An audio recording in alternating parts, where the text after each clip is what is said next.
We begin by praising Allah subhanahu wa ta'ala and bearing witness that none has the right to be worshipped or unconditionally obeyed except for Him. And we bear witness that Muhammad sallallahu alaihi wasallam is His final messenger. We ask Allah to send His peace and blessings upon Him, the prophets and messengers that came before Him, His family and companions that served alongside Him, and those that follow in His blessed path until the Day of Judgment. And we ask Allah to make us amongst them. Allahumma ameen.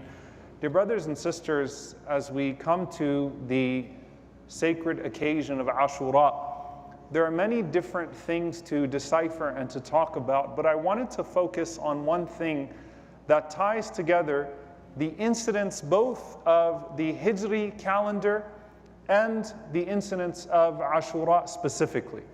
And subhanAllah, there are many different things to take from this occasion that we could speak about in regards to the virtues of the day as it exists now, which is obviously that first and foremost an opportunity to have your sins forgiven. Another mercy from Allah subhanahu wa ta'ala that He has sent to us, one of His nafahat, one of His seasons of mercy that the Prophet sallallahu alaihi wasallam spoke about, that if a person fasts this one day, then Allah subhanahu wa ta'ala expiates an entire year worth of sins. May Allah subhanahu wa ta'ala forgive all of our sins. Allahumma ameen. So another thing to thank Allah subhanahu wa ta'ala for. But specifically, when the Prophet sallallahu alaihi wasallam enters into Al-Madinah, and the Messenger of Allah sallallahu alaihi wasallam finds that the Jewish community of Al-Madinah is fasting this day in gratitude to Allah subhanahu wa ta'ala for the victory of Musa alayhi salam over Fir'aun. And the Prophet sallallahu alaihi wasallam says, "Nahnu awla bi Musa minkum." We have more right to Musa alayhi salam. We are closer to Musa alayhi salam than you. We love Musa alayhi salam and we celebrate as well. And He ordered it to be a day of fasting. But there's a quality here. And subhanAllah, we come into the Hijrah, which is of course what we mark our years by. And we come specifically into this 10th day. And there was something that stood out to me about this.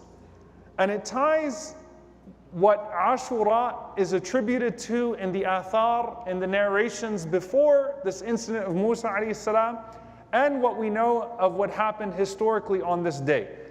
All the way from whether the narrations of this being the day in which Allah subhanahu wa ta'ala saved Nuh alayhi salam and his people, to the Prophet sallallahu alaihi wasallam making the Hijrah, to Musa alayhi salam being given victory, to Al-Hussein radiyallahu ta'ala anhu and his martyrdom on this day, on a day of Friday, on the day of Ashura. There's something that ties all of it together, and that is, with whom is Allah's favor and support and aid?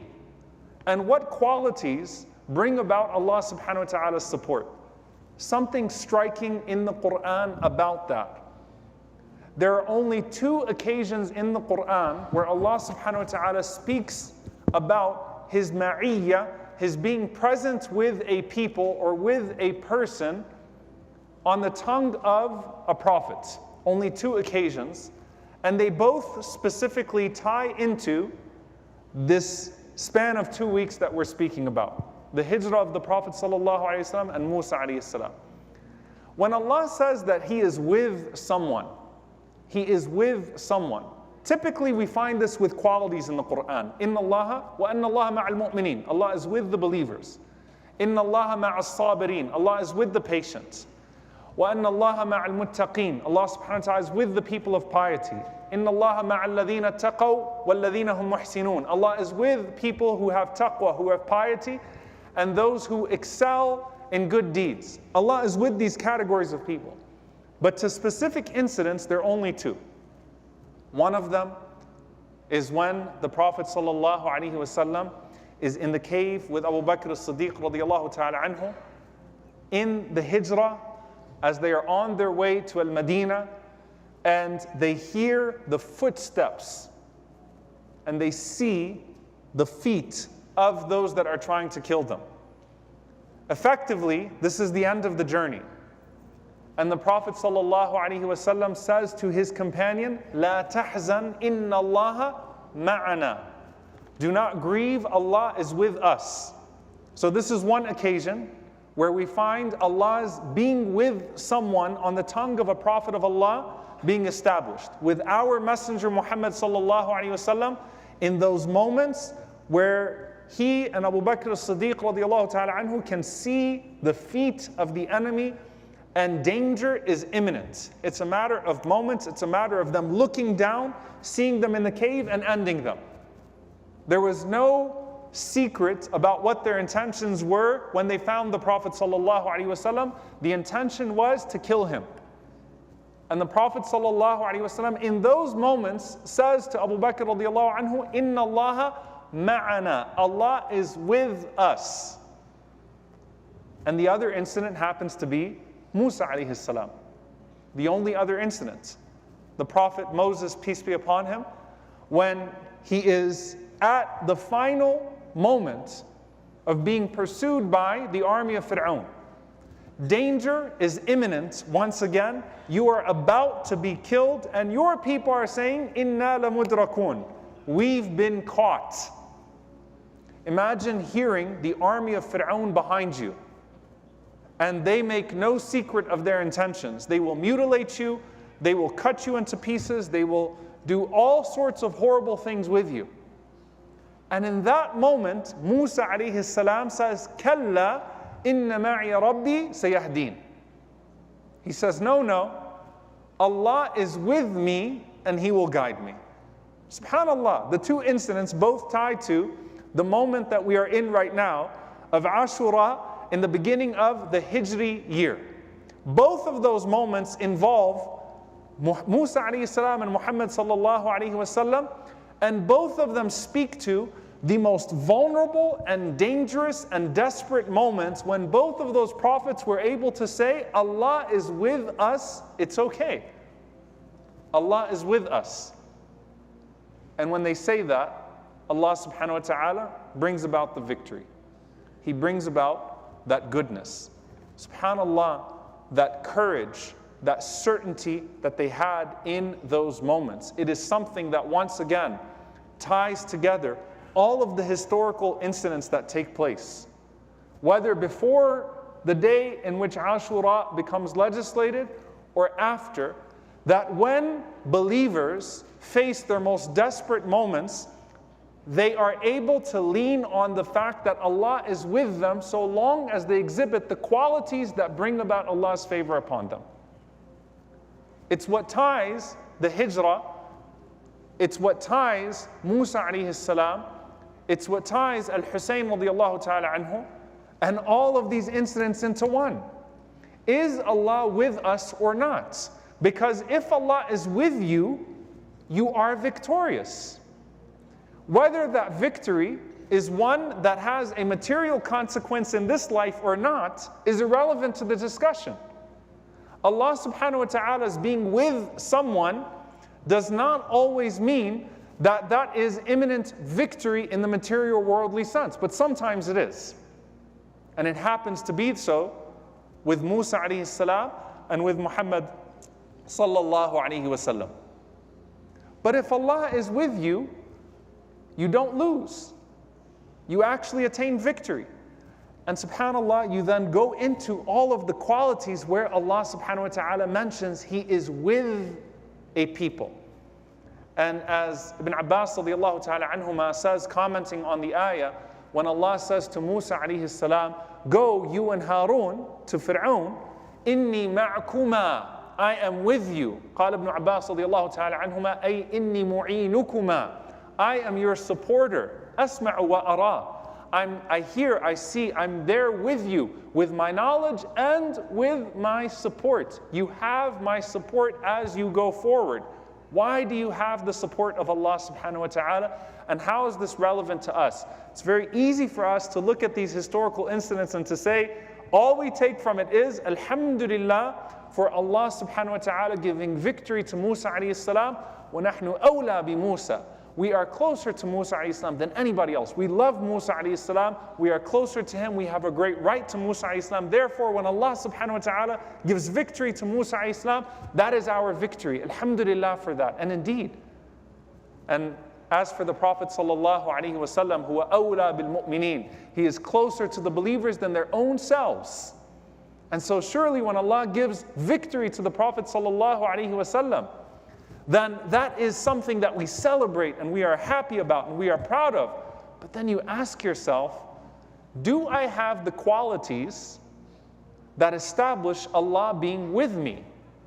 See, it's very interesting, if you watch a football game or a basketball game, or when the winner comes out on top, and the winner says, if God is for you, who can be against you?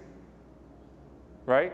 And everyone sort of claims God is with them, right? Because I won a football game. Therefore, God is with me. When two people face off, when two groups face off, when two armies face off, it's very easy for the one who is victorious to say, well, God was with me. Therefore, I won, right? For the believer, you don't measure whether or not Allah is with you by the outcome of victory or defeat. You measure it by the qualities that Allah mentions in the Quran about whether or not He is with a person in their situation. What does that mean? When you're going through a hardship or a struggle, when you're being oppressed, when you're being wronged, when you're facing a difficult, long tribulation, and you start to ask yourself, is Allah with me or not? How do you even determine that? That's when you go back to the qualities. Now, what are the qualities? SubhanAllah, they boil down to 3 qualities that are repeated over and over and over again in the Quran. Number 1, الَّذِينَ اتَّقَوْا إِنَّ اللَّهَ مَعَ الْمُتَّقِينَ. Allah is with people of piety. What is taqwa? To leave off sin. To leave off sin. No person can be engaging in disobedience, in a dispute with someone else, or in their own personal battle with the shaitan and claim that Allah is with them. No matter what the material outcome is in those moments. Is Allah with those who murdered Al-Husayn radiallahu ta'ala anhu? Absolutely not. Is Allah subhanahu wa ta'ala murdered with those who won the battle of Uhud? Absolutely not. Was Allah subhanahu wa ta'ala with the crusaders in the battle of Al-Mu'arra? Absolutely not. Is Allah subhanahu wa ta'ala with the Zionist aggressors that killed more children of Gaza today? Absolutely not. We don't measure this stuff by outcome. We don't measure this stuff by the way that it comes out. Is Allah with the person who's able to overcome someone by resorting to sinful tactics, whether it's a dispute between believers or not? Absolutely not. إِنَّ اللَّهَ مَعَ الَّذِينَ اتَّقَوْا إِنَّ اللَّهَ مَعَ الْمُتَّقِينَ. Allah is with the one who leaves off sin. Therefore, Allah is with the one who is seeking to overcome the shaitan, their enemy, even in a very personal battle with their shaitan, so long as they don't engage in sin. وَالَّذِينَ هُمْ مُحْسِنُونَ. And Allah is with the good doers, those who do good. So those who leave off sin, those who do good, وَأَنَّ اللَّهَ مَعَ الصَّابِرِينَ. And more often than any other phrase Allah repeats in the Quran in regards to His being present, Allah is with the patient. And subhanAllah, there's a very beautiful way that Imam al-Qurtubi rahimahullah ta'ala ties this together. Allah is with those who are patient with their leaving off sin and doing good. What does that mean?